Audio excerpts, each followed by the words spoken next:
Hello, everybody. Welcome to the first episode of Cherry versus Narry here on the NoDQ.com YouTube channel. Of course, you know both of us. I am the longest reigning Wrestling Trivia Challenge champion in history, the Pennsylvania sensation, Greg Cherry. And of course, joining me is my best friend. And he can introduce himself because he does a pretty good job of that.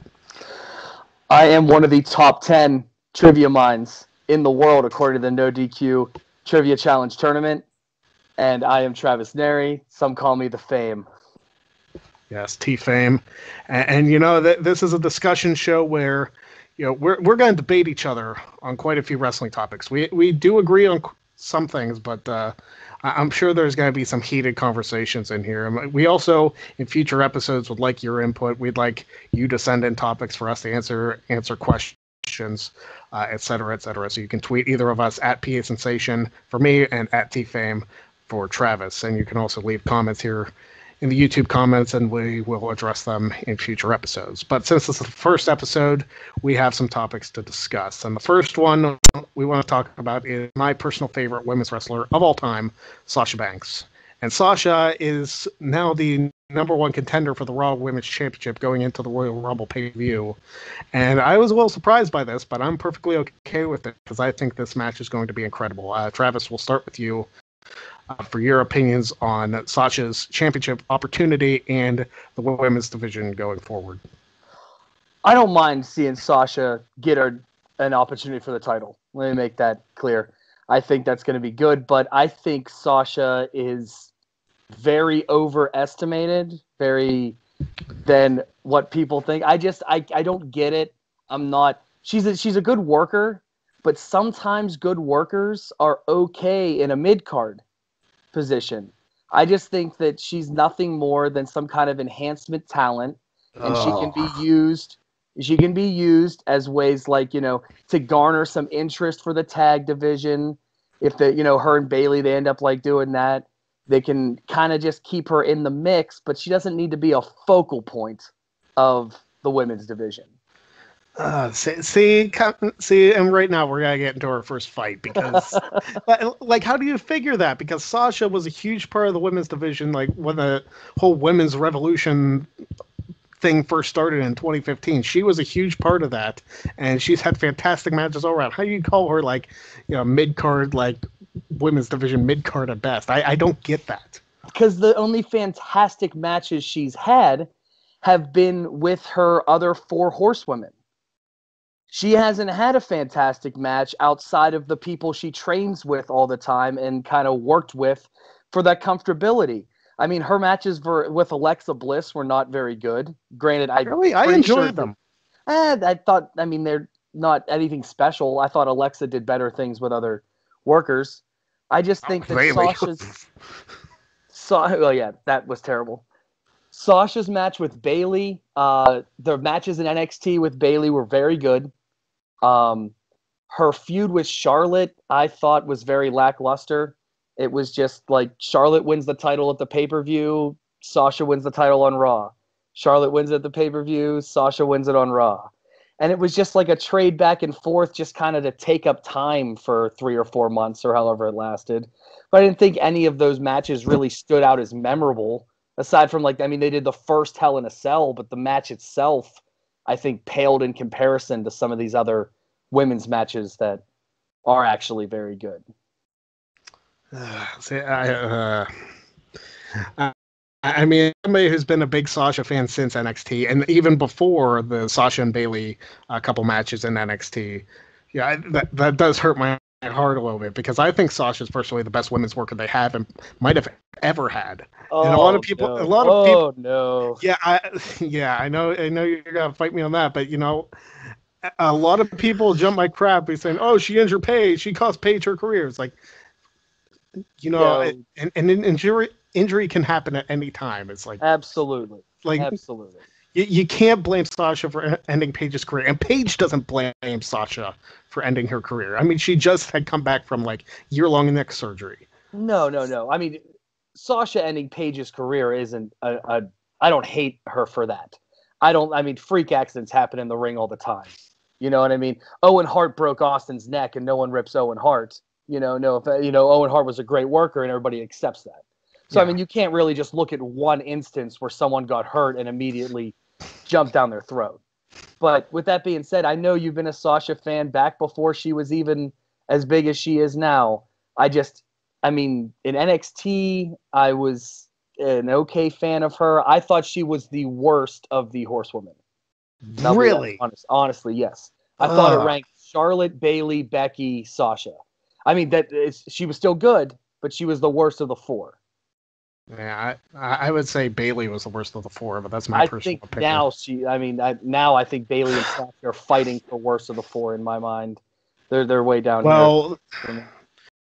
The only reason I say that is Bayley's been booked terribly since coming to the main roster. She's been booked abysmally. And you know what? She had a chance when they decided to turn her against Sasha, and then they completely ruined that storyline too. And it's like, why would you throw something so heated and just kill it instantly? Why? That was weird because Bayley has always been like the goody two shoes white meat babyface. Yeah. So a heel turn for her was a big step. We're not talking just like a random, heel turn where you could kind of see coming. I think everybody expected Sasha to be the one to turn heel on Bayley because that just makes more sense character-wise. Mm-hmm. So they threw that swerve where Bayley's the one who kind of turns heel, and then 2 weeks later it was just we're cool again. Yeah, that was bad. Bayley has been a victim of bad booking. I will say that. Bayley has been for half the main roster of bad booking.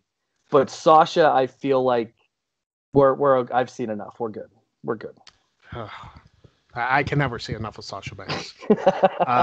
But moving on from just Sasha, the women's division moving forward, it's a very intriguing time, especially coming up near WrestleMania season, where the women's division is going. There's a lot of speculation with Becky, Charlotte, and Ronda Rousey, but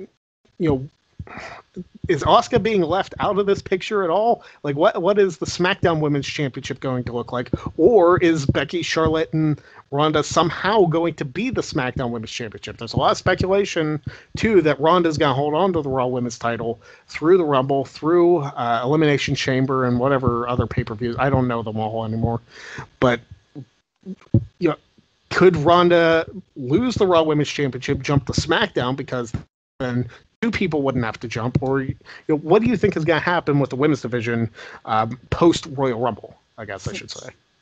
You can't have Ronda lose the title, because once Ronda loses the title, the intrigue of the Ronda, Becky, Charlotte feud, it kind of takes a bump, because the best thing Ronda has going for her is the fact that she's like the unstoppable, force of the women's division.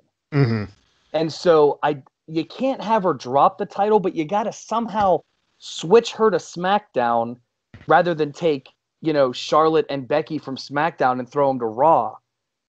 So I don't really know how they're going to do that. I don't know if they're still going through with the triple threat idea. It seemed like TLC set up for more of a triple threat rather than a Ronda versus Becky. Yeah. Because she cost both of them the title. But yeah, absolutely. Asuka's definitely being left out. She finally gets the title that she probably should have had at Mania. She finally gets the title, and everybody's like, she's still kind of second tier. Which is fine, because the title doesn't have to be the focal point, but it's got to be with it, part of the focal point. Becky can be the biggest superstar without being the champion. Mm-hmm. But she's going to be going for the title, which is the whole point. But yeah, I don't know how they're going to set this triple threat up. I don't know if they know yet. They probably don't. But I did propose a scenario where, in fact, Ronda would lose the championship, would lose the Raw Women's Championship. And, of course, this actually happens at the Rumble in the benefit of Sasha Banks, where... And I'm not saying Sasha beats Ronda clean. In fact, I'm suggesting the opposite. I'm suggesting perhaps Charlotte or Becky, or both of them, cost Ronda the championship to Sasha Banks, because Ronda cost them the SmackDown Women's Championship at TLC. So it's a little bit of payback in that aspect. And then perhaps later in the night, since Becky is challenging Asuka, Ronda costs Becky that match again. And I don't know if you have Charlotte win the Rumble in that, because if neither one of them is champion, then Charlotte doesn't need to win the Rumble because unless she's just not going to be in that storyline at all. So I figured, have them both cost each other and have that being an ongoing story throughout the night that Ronda and Becky just want to kill each other, essentially, and then have that money match, that blow-off match at Mania. But that does mean that Sasha would become champion and Asuka would still be champion over on SmackDown. What that means for WrestleMania going forward, I guess that would be determined in the Rumble. I guess that Ronda...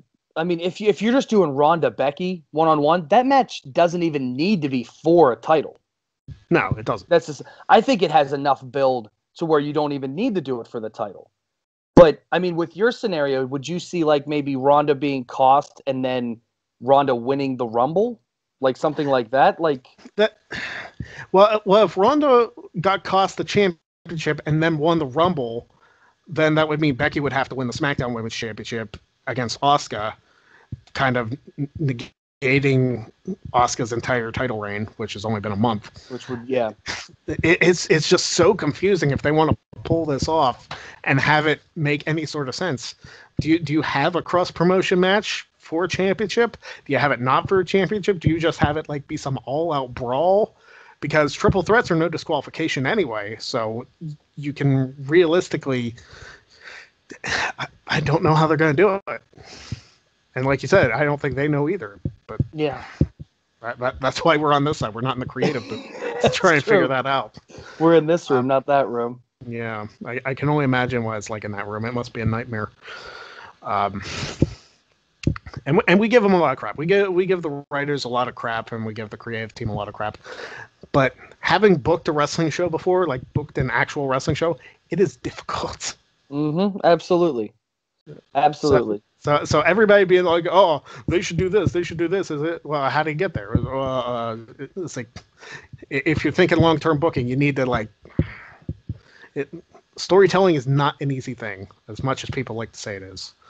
Right. Do you think that's enough about the women's division, or should we move on, or did we cover everything? I think we covered just about everything.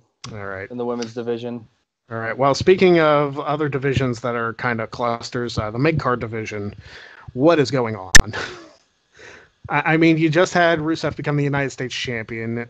You have Dean Ambrose as the Intercontinental champion. He's doing a couple open challenges and whatnot, but since his storyline with Rollins is basically over, what do you do from here? What does Rusev do from here as far as the United States Championship goes? Or does it even matter? Because the United States Championship has been a hot potato since Ziggler gave it up last year. Mm-hmm. So, how do you book the Midcard division going forward? Do you give somebody new an opportunity? Or do you just keep throwing crap to a wall and seeing what sticks? See, I hate when... I hate the Ambrose Open Challenge. I just don't think that makes sense to have Ambrose. The Open Challenge is such a face thing to do. Yeah. I mean, I get it. We're getting tired. Heels always running away, not wanting to defend, faces being the fighting champion. I understand that, not everybody should be that way because it just gets stale. I mean, why would Ambrose just keep calling out an open challenge? I mean, he was doing it for a while, anybody but Seth, right? Mm-hmm. So unless you're building to another Ambrose Rollins match, what's the point? Just forget about Seth. I think they had their blow-off match this past week on Raw.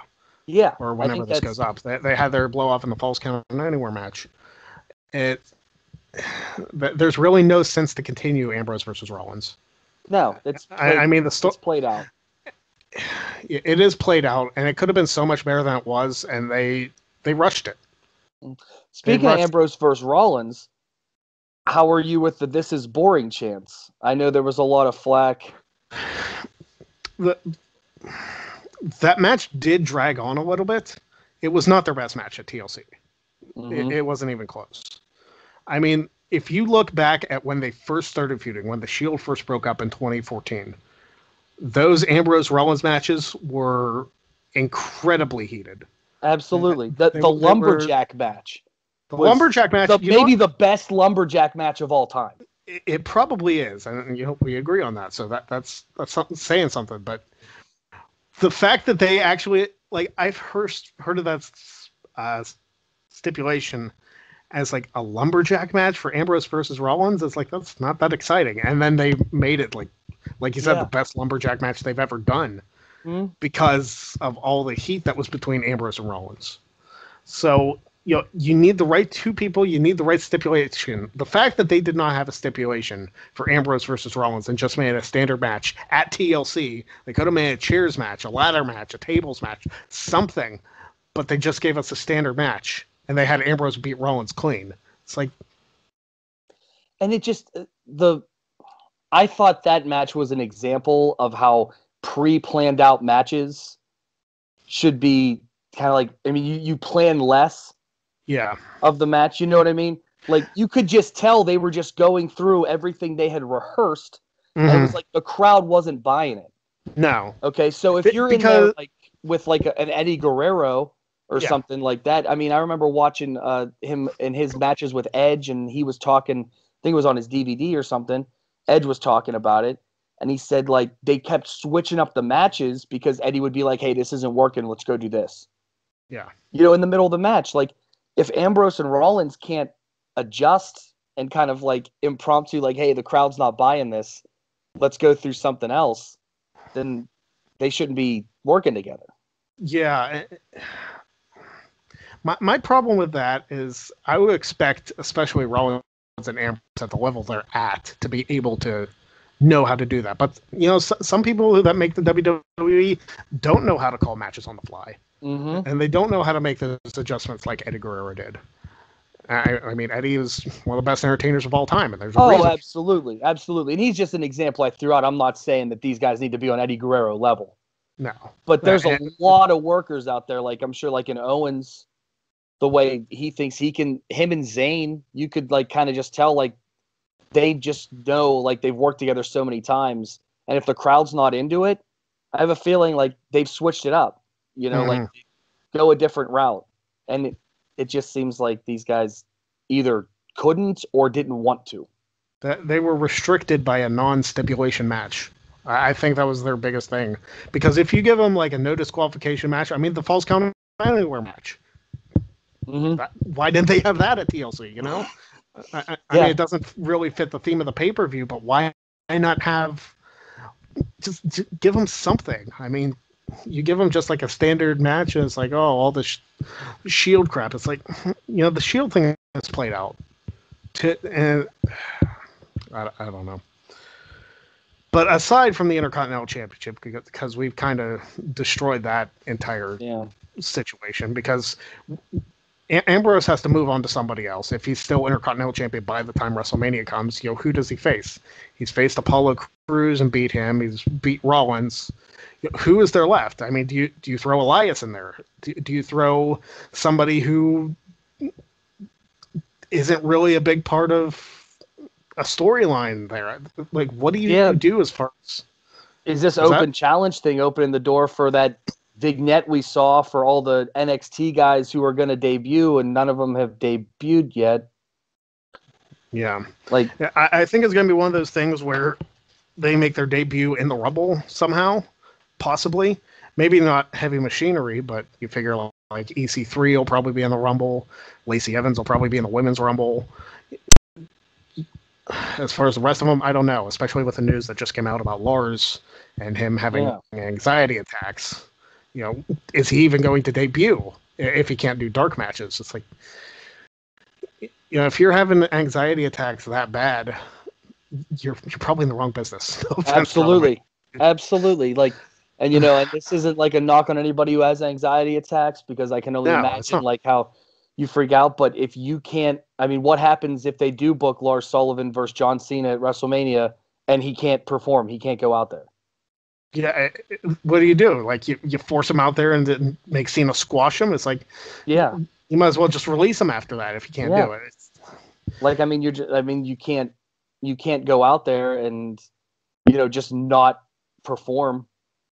You know what I mean? It's one thing for like a Raw or SmackDown dark match when he's not like advertised. Yeah. But I mean, if you put him in a prime position, You know, like, and why was he okay with it in NXT but not now? Like, it's just there's so many different questions. Maybe it's the pressure of the main roster. I don't know how to answer it because he can perform in front of crowds. He's done it, so it's not something that either one of us can answer. That's only a question that Lars Sullivan can answer. Absolutely. But I for his sake, I hope he gets better because you don't want to like bury somebody. It's like, oh, well, he sucks anyway. It's like no. If you have something that's like affecting you personally, you want them to get better regardless of what it is. Absolutely. Regardless of how you feel about the person. So absolutely, and I do hope he comes out and can find a way to handle everything. Yeah, because he could potentially be a big star, but absolutely, monster mid-card heel at the very least. You know, I mean, if not more. Yeah, as long as they don't ruin him like they ruined Braun. Yeah. I don't think there's any coming back for Braun, but we'll get to that when we get to talking about the Rumble. SmackDown side of things, the United States Championship with Rusev. What do you do there? Because Rusev is a babyface champion right now. Probably not going to give the title back to Shinsuke because Shinsuke did a whole lot of nothing with it. In fact, probably a lot of people forgot he was even United States champion for as low as he defended it. So what exactly do you do with the United States Championship over on SmackDown? I mean, I'm going to sound like such an entitled internet smark right now. But, and I love Rusev. I have the Rusev, Happy Rusev Day shirts. I love the Rusev Day character. I think he's done everything. But now that he's won the U.S. title, it's just like, okay. Like, I mean, it just, I don't want to sound ungrateful because I'm like glad he won, but at the same time, I'm just like, I don't know. It didn't have as much of an impact for me as I thought it would. Well, the fact that they aired the episode on Christmas too, when there's probably not a lot of people watching the show, is like you kind of just find out it was an episode where it was taped in advance. So I was like, oh, okay. And that's the problem with tape shows too in this day and age. And that's probably why SmackDown's live, so that nothing gets spoiled. Because that was one of their biggest problems for many, many years. Read SmackDown spoilers on Tuesday nights after the show when it didn't air till Thursday or Friday, and I don't know. But I mean, who do you even have face Rusev after the Nakamura storyline's done? I mean, that's the problem on SmackDown too. Is there's no other mid card talent. Like, where'd they all go? You know, I mean, you got The Miz, who was kind of upper mid-card toward main event, actually, but he's doing whatever with Shane. And then you got, like, who else? There was Jeff Hardy, and, like, Samoa Joe, but they're almost, like, upper mid-card. There's nobody, like, in that, like, definite mid-card position. It's all people who kind of, like, are going after the world title versus... Yeah. Being in that, you know what I mean? You know, it would have been one thing if they would have kept Aiden English around until Rusev became United States champion and then turned him. Because then you could have a feud over the United States Championship. But instead, they kind of just turned Aiden and then Rusev beat him a couple weeks later, and that was the end of that. It's like... Yeah, and game over. Why? What was the point? And you brought up the point. It's like they don't really have anybody in the mid-card that could challenge for the United States Championship. Do you bring somebody down from the main event scene that could challenge? Do you have AJ challenge them? But they're both baby faces. Like, what do you do? The only one I can see is maybe like Samoa Joe or Almas, maybe. Yeah, but what if one of them wins the Rumble? I mean, like what are they? The SmackDown mid-card scene is kind of a cluster right now.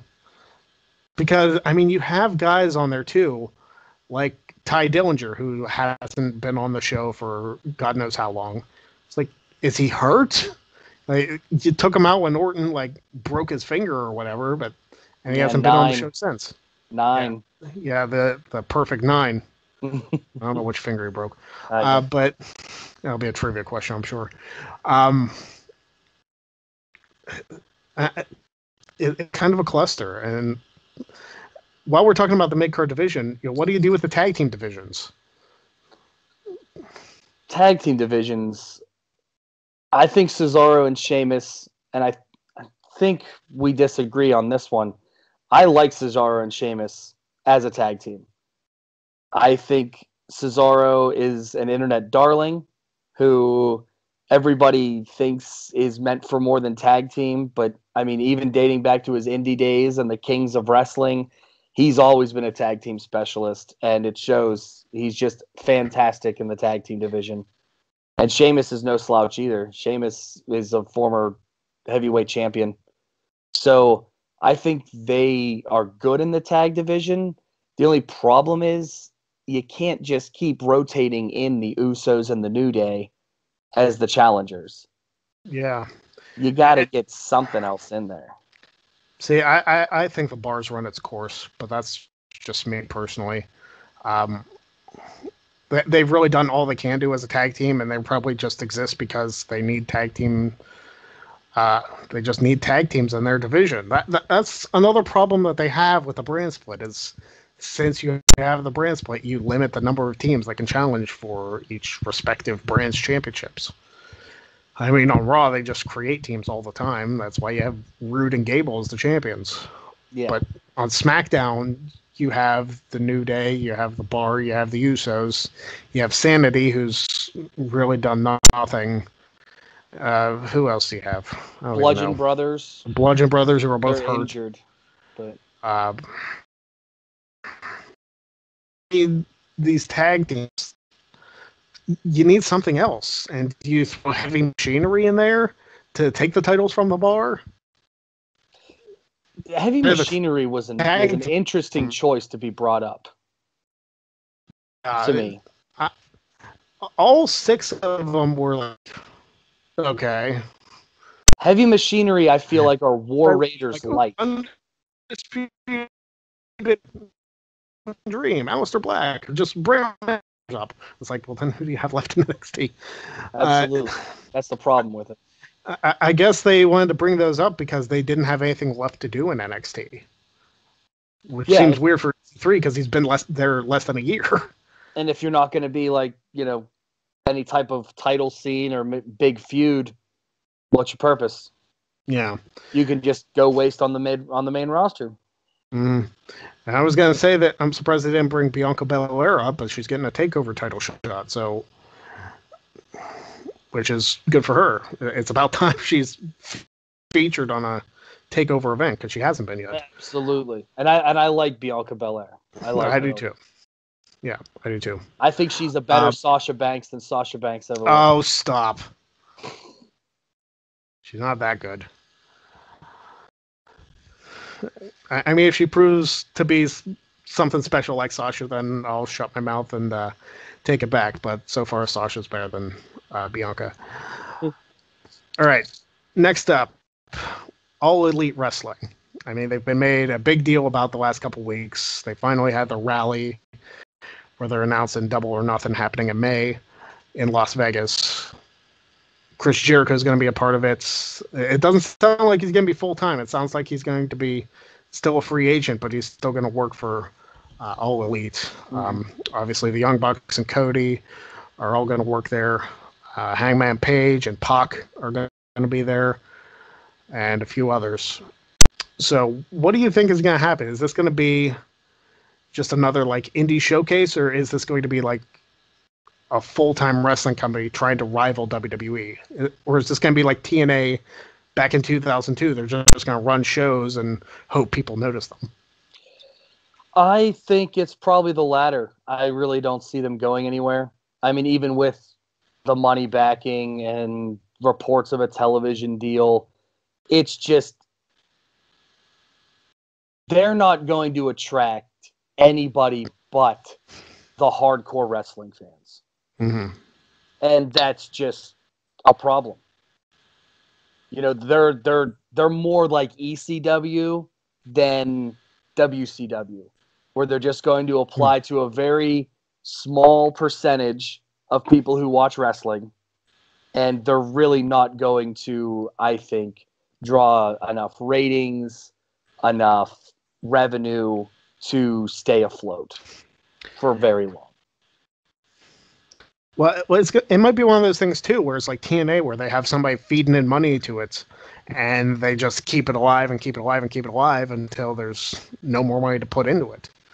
And Whether it does, I mean, for the sake of the business, I hope it does well. So there's somebody somewhere else for people to go if they don't make WWE or they're released from WWE or whatever the case may be. Uh, so I want to look positively. I think it could be something similar to TNA in 2002.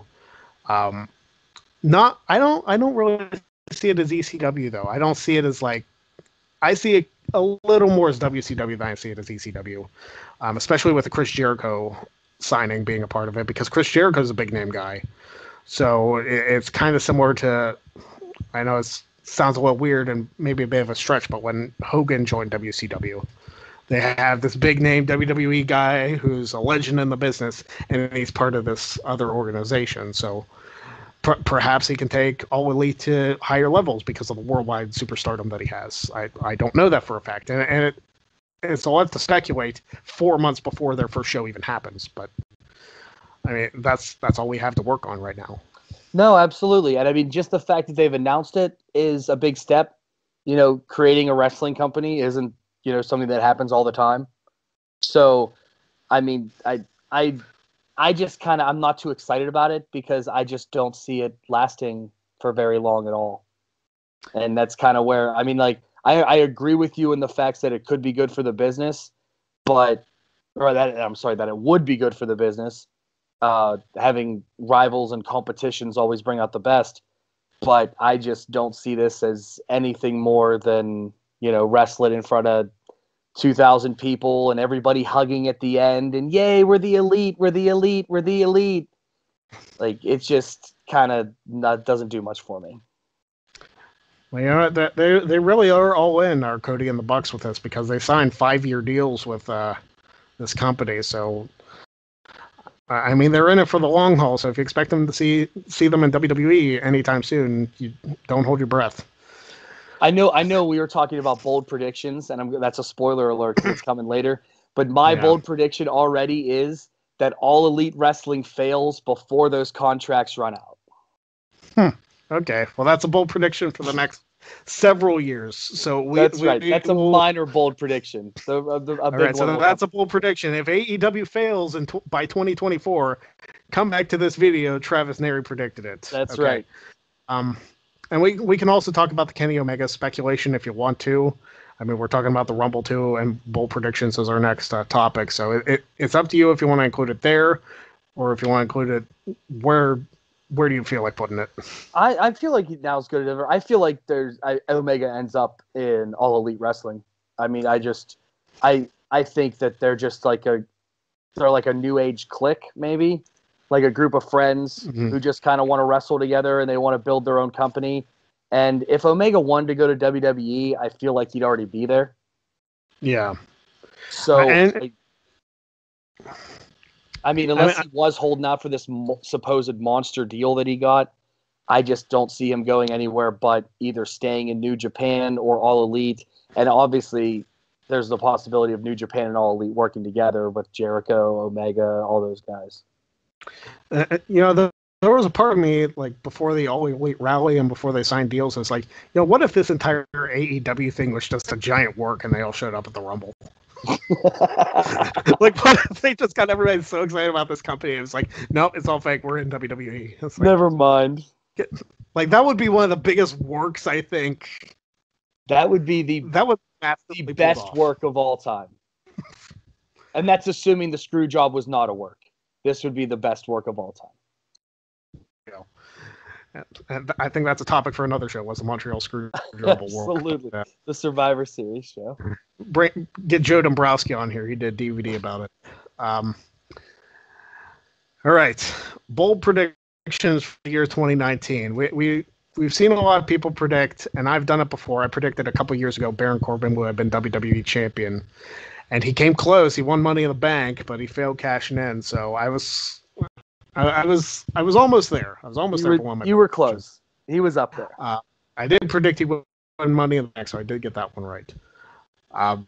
But what do you think is something that is out of the not necessarily out of the realm of possibility, but something that is not completely obvious? You know what I mean? Something that you think could happen that would be out of the norm for 2019 for professional wrestling? I'll let you start. I need to think. I am going to say, does it have to be a superstar in particular? Anything in the realm of professional wrestling. It could be like WWE folds in February or something like that. I believe this year that some performer becomes the world champion of both Raw and SmackDown at the same time. Holds both titles. So kind of like an undisputed champion. Yes. They end up holding both titles, and so where that would pay off, I don't know, but it just seems like that's just a direction that I could see WWE going, where they just decide to put both world titles on one guy. Maybe it's going to be Shane McMahon. I don't know. That would be awesome. I'm a Shane O'Mac guy, so like the fact that he's getting a tag team title match at the Royal Rumble in 2019, I actually enjoy that. As much as people bury the idea of Shane McMahon competing, I love Shane McMahon. I always have, and I still do. So it's. I'll give you this. I'm not a huge Shane McMahon fan, but The Miz is just fantastic throughout this entire thing so far. I think he is. And people will say he's being wasted or whatever. He's getting TV time every week. That's not being wasted. You know what? All these wrestling fans say everybody's being wasted. If they're not the WWE champion. Some people say Daniel Bryan's being wasted. He's WWE champion, for crying out loud. It's like, no. just shut up. You don't know how to book. If you're getting TV time every week, you are not being wasted. Exactly. I bet you Shane and Miz win the titles of the Rumble. Oh, I would guarantee they win the titles. Because that way they can face each other at Mania and not have a tag team title match. There you go. My bold prediction for 2019.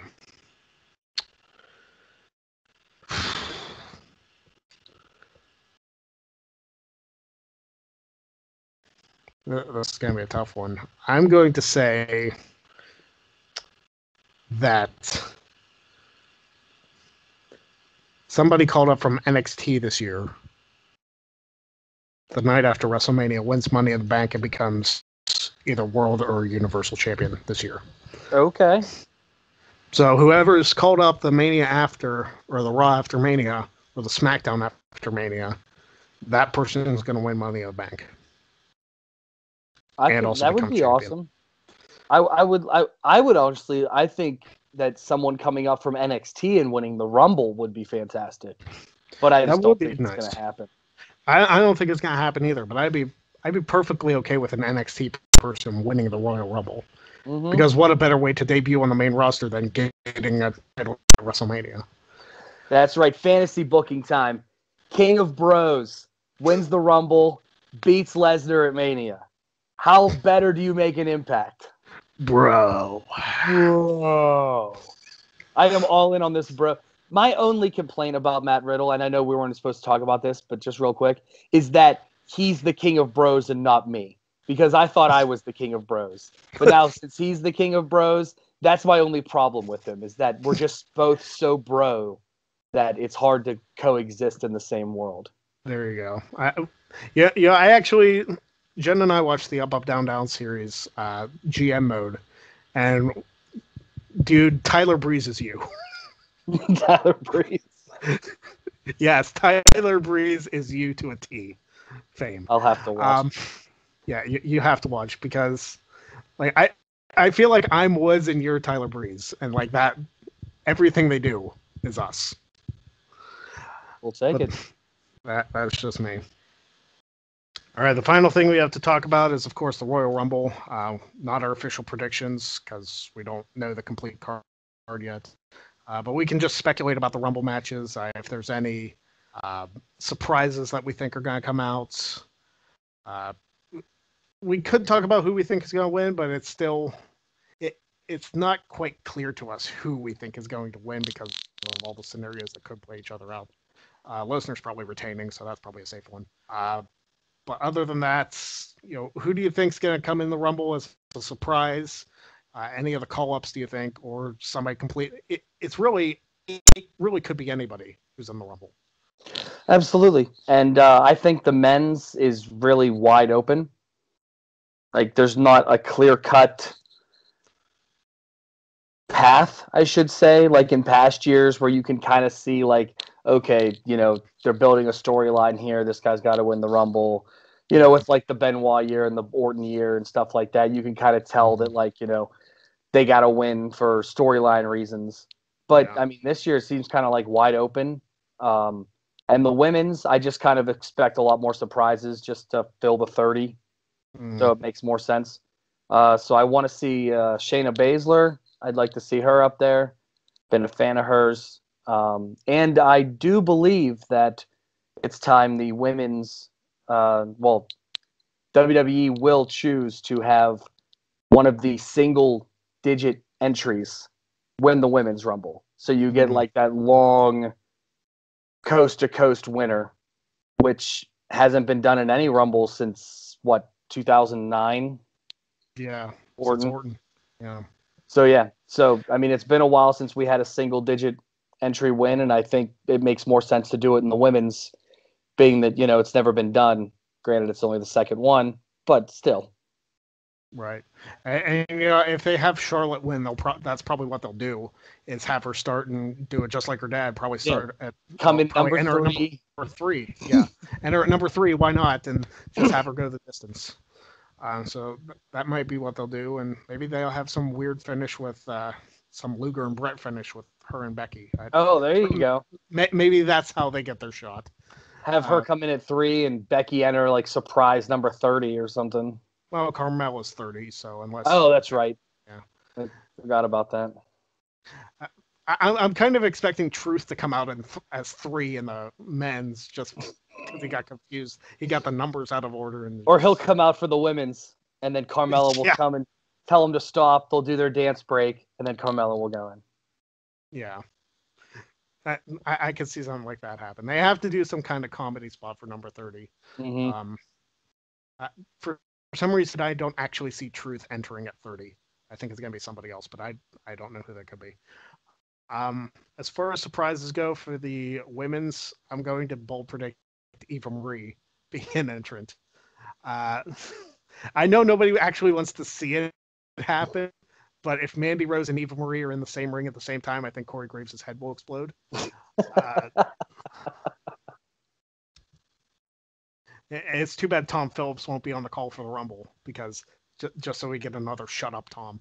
Mm-hmm. But he maybe, I don't know. As far as the men's, I'm kind of expecting Lashley to come out kind of early, and then Owens and Zayn come out back to back. Whether it's Zayn Owens or Owens Zayn coming out back to back, because Lashley's the one who took both of them out. Yeah, absolutely. So why not go after him? It's so hard to predict, because the Hurricane and Rey Mysterio last year, along with Adam Cole and Andrade Cien Almas, you didn't really think about them. You especially didn't think about Almas because he was NXT champion. Mm-hmm. So and he just wrestled that 30-minute match the night before. Yeah. So you have to expect like at least one NXT guy will be in there. I'm kind of thinking Velveteen Dream. I think the pop for him coming out would be ridiculous. I think it would too. I think enough people are behind him at this point. And maybe Gargano. I don't know. I think he could get a nice pop too, even if he's a heel, and maybe he comes out as the new North American champion. I don't know that, but it could possibly happen. Yeah, the crowds normally at those big events are the same people that went to the takeover. So any NXT name that comes out is going to get a pretty good pop. And there's going to be at least one, probably two. Last year there was two. I don't know who their like super mystery person was, because last year it was Mysterio and nobody expected him. But some years they just don't do one. Like if you look back at 2017, they did Ty Dillinger at 10, which was awesome, but they didn't do anybody else. Like you had Enzo as 27. It's like, who cares?